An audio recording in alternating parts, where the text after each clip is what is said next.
My book, Supply Chain Ups and Downs, I wrote it essentially for four different consumer groups.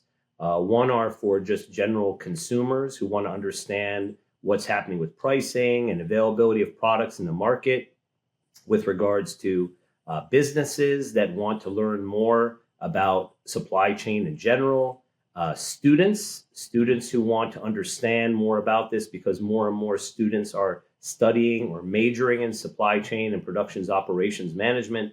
And then finally, supply chain professionals who want to have a bit more of a holistic view because their view has been very siloed. They may have only focused in on the technology side or the procurement side or fulfillment or delivery or warehousing side and don't focus in as much as what's upstream or is downstream. So I wrote this book with that intention to create a sort of relatable voice and text to explain the supply chain and the various sort of trials and tribulations and tumultuous nature of what the supply chain is, how to navigate it, best practices around this, and then even some go forward looks such as AI and nearshoring and sustainability. When I talk about a holistic view, I'm talking about from the ideation stage all the way to the delivery and reordering process. And I try to explain this in the book in one of my chapters with a very simple diagram called the PPI diagram, which is the procurement production inventory pyramid. And what it does is it takes you through the life cycle of essentially what's required to create a supply chain.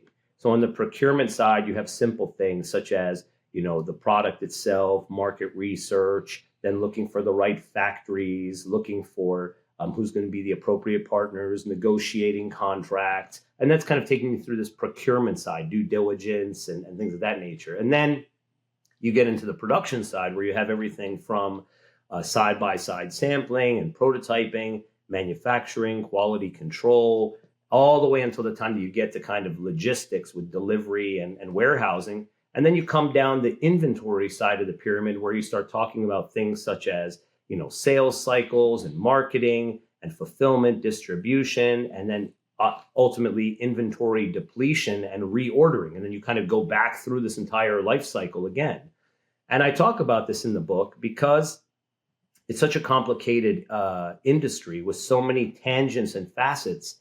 It's nice to sort of see it in a centralized way that brings it home for so many people. And that's the idea around kind of having a holistic approach to really understanding the very, very beginning of that idea on a napkin all the way through to delivering a product and then having to reorder it again and doing it safely and doing it according to best practices and protocols. And that's what the book is really there for. Throughout, I talk about these ideas that Deliver promotes, which is basically focusing on people and the planet and sustainability much throughout the book. And I even dedicated an entire chapter called Sustainability, and there's only one planet and we have to take care of it.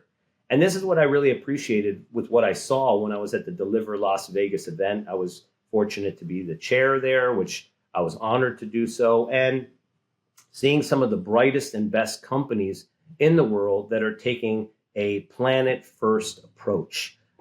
Disney was there, Walmart was there. There were a lot of other really large scale brands that were there. And all of them were talking about how they were looking to implement sustainability practices. And not only that, but that sustainability is a profitable venture too.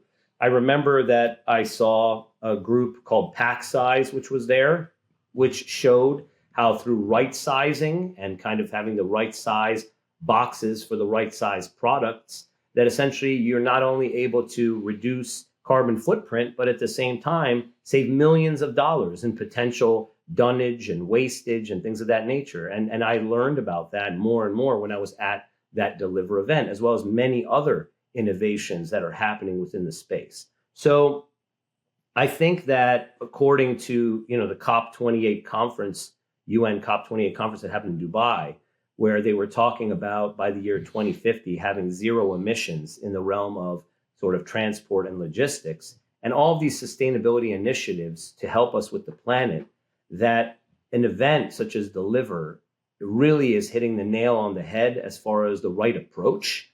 And having events that are dedicated to that focus is extremely important today in our industry. I think it's very important because the vast majority of production is still taking place in Asia.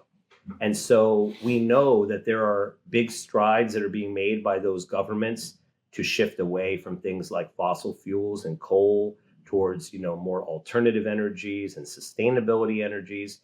As production continues to increase and builds in those markets, we need to be reducing the footprint and doing that in an effective, smart, innovative way.